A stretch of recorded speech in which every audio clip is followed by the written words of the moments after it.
Hello guys good morning. আজি মই আপোনালোকক ভিডিঅ' এটা দিবলৈ লৈছোঁ গাহৰি বিষয়লৈ। এই ভিডিঅ'টো কিছুমান মানুহে কয় যে একেজনী মাক বাপেক হ'লে পোৱালিবোৰ বৰ সুবিধা নহয়।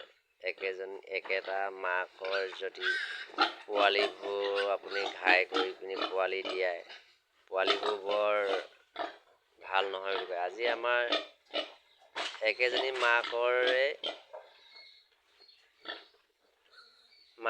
ভাগৰ তাইৰ ভাগৰ মাকজনীক বিকি দিলোঁ।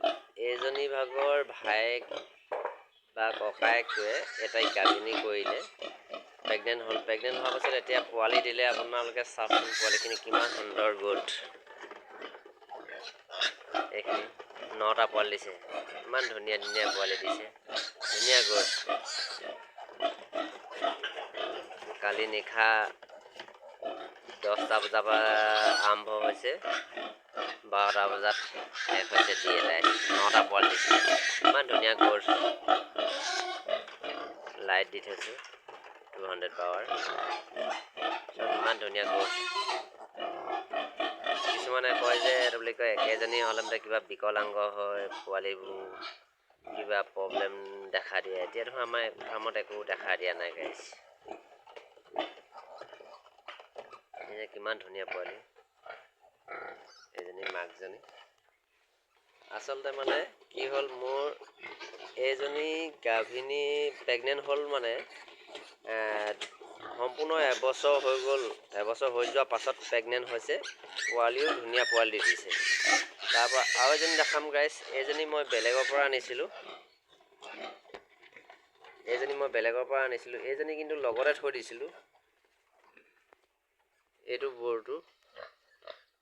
বৰটো মই এইবোৰ মোৰ মানে হেৰি হৈছে, তেওঁলোকে ফাৰ্মখন ভাঙি পেলালোঁ যে, ইয়াৰ পৰা উঠাবলৈ লৈছোঁ।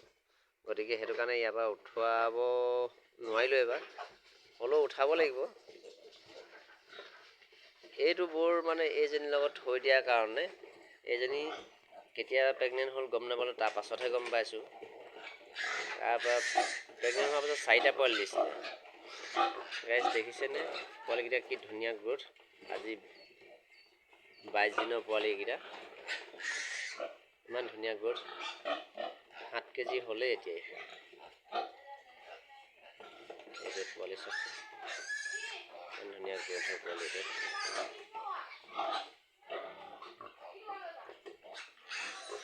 7 কেজি হ'লেই। এইজনী কিন্তু মানে পোৱালিবোৰ বুলি কয় সৰু সৰু দিছিলে, একেবাৰে ক্ষীণ দিছিলে। এজনীয়ে কম বয়সত প্ৰেগনেণ্ট হোৱাৰ কাৰণে পোৱালিবোৰ বহুত ক্ষীণ দিছিলে। কিন্তু এতিয়া পোৱালি কম যে, তাই গাখীৰটো বেছি ওলাই নাই, সেইটো কাৰণে পোৱালিবোৰ বহুত শকত হ'ল। কিন্তু এইজনী আকৌ পোৱালিকেইটা বহুত ডাঙৰ, বহুত শকত পোৱালি দিছে। এইজনীয়ে 9টা পোৱালি দিলে, কিন্তু আমি ভবা নাছিলোঁ যে এইজনীয়ে 9টা পোৱালি দিব বুলি। এইজনীকহে ভাবিছিলোঁ আমি এইটো বুলি কয় 10টা 8টামান দিব বুলি, কিন্তু এইজনীহে কম দিলে। এইজনীয়ে এইটো বুলি কয় 9টা পোৱালি দিলে। কিন্তু একেজনী মাকৰ পুতেক জীয়েকৰ পৰা ক্ৰছ হৈ পিনি আজি আনব্ৰিডিং হৈ পিনি মানে এইবোৰ পোৱালি দিছে। ইমান ধুনীয়া গ্ৰোথৰ পোৱালি চাওকচোন গাইছ। আপোনালোকে বন্ধু বান্ধৱী অকল জনাবচোন। মই মানে ইমান মোৰ অভিজ্ঞতা নাই বাৰু, হ'লেও এনেই 2টা 3টা 5টা তেনেকৈ পুহি থাকোঁ আৰু ইমান মানে ফাৰ্মিং হিচাপত পোহা নাই মই, যিহেতু নেকি ইমান নাজানো, অভিজ্ঞতা বোলা বস্তুটো নাই। আপোনালোকে জনাবচোন যদি কোনোবাই জানে। আনব্ৰিডিং হ'লে আৰু কিবা বেলেগ এইটো বুলি কয় প্ৰব্লেম হয় নেকি। মোৰ এতিয়া আনব্ৰিডিঙে হৈছে, কিন্তু এইটো বুলি কয় মতাটো বেলেগ ফাৰ্মৰ পৰা আনিব লাগিছিলে। কিন্তু মোৰ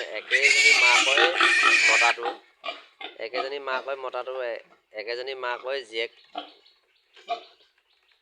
এনেকৈ কৰি পোৱালি এতিয়া দেখোন ভালেই দিছে দেখোন। পোৱালিকেইটা গ্ৰোথকেইটা বহুত ভাল গাইছ। আপোনালোকে যদি ভিডিঅ'টো ভাল লাগিছে লাইক কমেণ্ট শ্বেয়াৰ কৰিবচোন।